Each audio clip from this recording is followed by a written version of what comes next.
All right. The poll was, what phase of product life cycle is the most difficult to manage?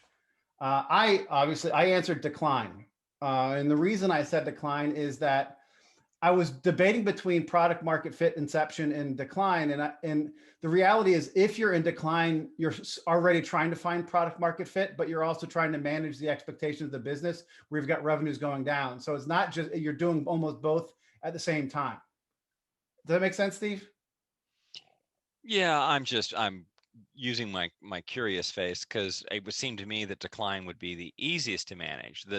I think the difficulty in decline is managing executive expectations. They're like, your product is in decline and it's time to shoot it. And they're like, oh my gosh, that's the product. That's our flagship product. That's the one that I personally invented. And you're like, come on, get the emotions out of here. The numbers tell me this. But that's the problem. Yeah, that was the reason for decline. And I looked at decline with that, and I looked at product market fit with all the hands-on work you have to do to figure out how to pivot and adjust and do whatever to get to it. And my view is, and maybe this is putting my thoughts on it, often if you're in decline, you need to be finding that next growth curve already. You missed it. It's too late. Yeah, it's too late. So you're having to deal with, even in the rearview mirror, too late, trying to get to it. So it was the executive stuff with the also going, oh shit, what do we do next? Yeah, I'm in the hospital with a heart attack going, I should eat better. Sorry, dude, you missed it. You should have been doing that stuff 20 years ago. Yes. Yeah, but the reality, in every client that I've ever had and in every company I've ever worked for, the rationalization of product, it's incredible how much money is spent on servicing old platforms and old products and maintaining customers on old systems. It's millions and millions of dollars that companies spend. And I've worked on countless projects where we've gone in to rationalize the product set. We just had a product where we had one customer, and I mean, it should have been, the customer should have been sent on their merry way. The product should have been shut down. The loss wasn't even, you couldn't even, it was so low, the value of this product in the market and to this one customer, and the losses that we were incurring on it were just incredible. Yeah, it's like one divided by infinity. And nobody wanted to get rid of it. It was like we had you can't imagine how much the money we spent in rationalizing why it shouldn't be in the portfolio. That alone should have been the reason to get rid of it. And I've seen this all in all. I chose decline because I think coming into a product, I think you can fake the numbers enough to show product market fit and get somebody to invest in the education and of your child and bring your child to market. I think the other stages, there are clear deliverables around it, especially as you're growing, you're going to be expanding, and a lot of it is going to be technology and maybe other parts of the ecosystem that you're going to collapse. For me, and it's always been this way, to everything that we're talking about, by the time you get to decline, you should be on the next product. And it's easier said than done where you go from platform to platform, and migrate customers over.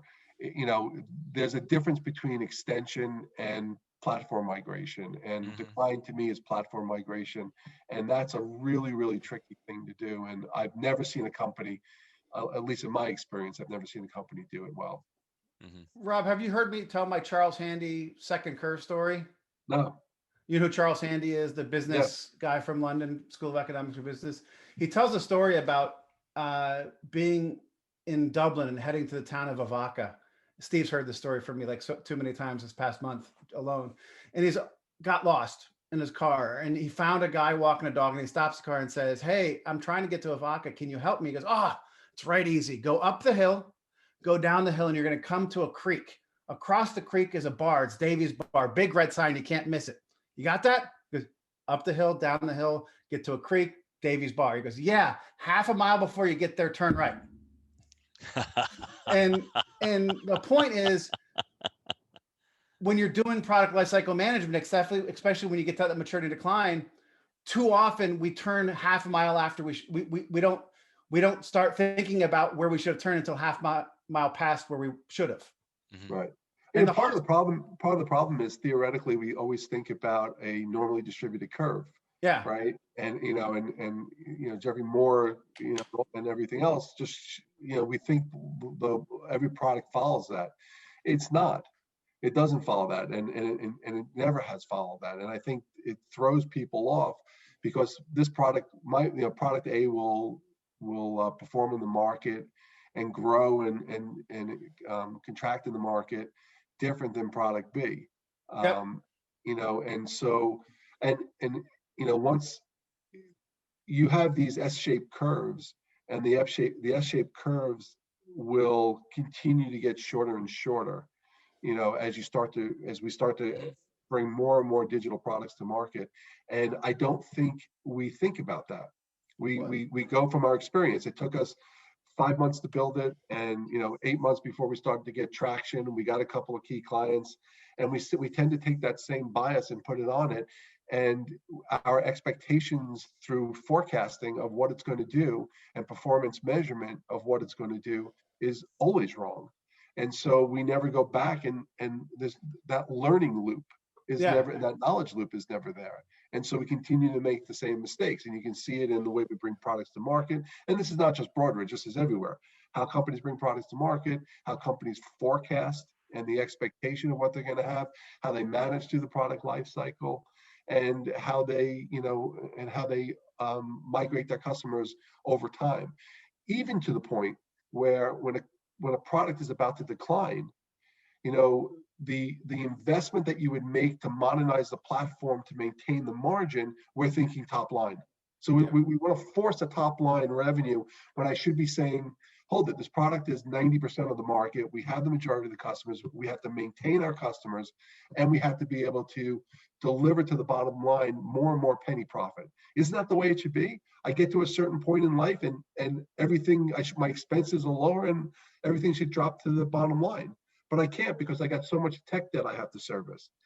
And we don't plan for that. So it's not just a product going up and down. It's a product going up, maintaining the light, it's like a body, maintaining your body at a certain bad health condition.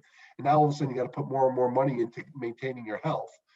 We need to think about that right from the beginning and change the platform. We need to service and eliminate the tech debt throughout the life cycle, so that by the time we get to maturity, it's all falling to the bottom line, and we're not paying for mistakes we made back in 10 years ago. So one thing, I'm very good at keeping my state of health at a very bad level, so I don't have to worry about that. I was going to ask Steve if he had voted, or if he hadn't, which one would he vote for? Well, I had voted for Inception. And it ties back to what I was saying earlier. The metrics we play with are all about the now. Revenue, profitability, cost, and none of those are known when you're in the inception phase. I mean, as I think I may have already said, we should be, tracking things like experiments and interviews and customer engagement. But there's no traditional metrics around that management would buy off on. I mean, if you said, I'm going to pay a bonus to my guy here, my new product manager is going to do experiments, and we're going to pay him for the experiment, everybody would say, well, wait, what about revenue? And you're like, well, wrong thing. And this goes way back to my first product management job. We had no real voice of the customer at all. And my boss said, you know what, I'm going to pay you a bonus to make 12 calls a quarter. And he ran into great deal of friction from his boss saying, well, there's no paying people for visiting people isn't revenue. And he's like, the issue we're having is not this year's revenue, but next year's revenue. See, but that's a place where we have a short-term mentality. Yes. Yeah. I can't I can only bonus you within the fiscal year, right? And that's part of the, so it's great if it's part of next year's bonus structure, but I can only bonus you on what you're doing in this fiscal year. Next year, there might not be a bonus. Right. And yet the only thing the issue this company had, of course, is they were completely sales driven. And so everything was in the context of revenue.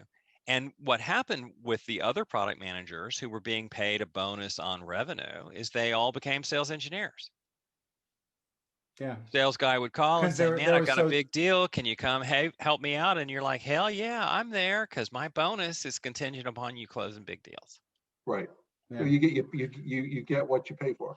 Right. Yeah, well, Right. coin operated, right? And have you guys read The Four Zones by Jeffrey Moore? hmm Zone to So No, I don't win. think so. Zone to Win. He talks about the Oh, four yeah. zones. That, to me, that helps with that, because inception, that getting the product market fit, those experiments happen in the incubator zone, hmm right?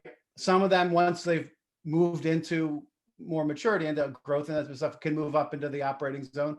But then you've got the transformation zone. So it actually, trying to give different P&Ls with different results, looking for it. It's an interesting way to look at how you could do it.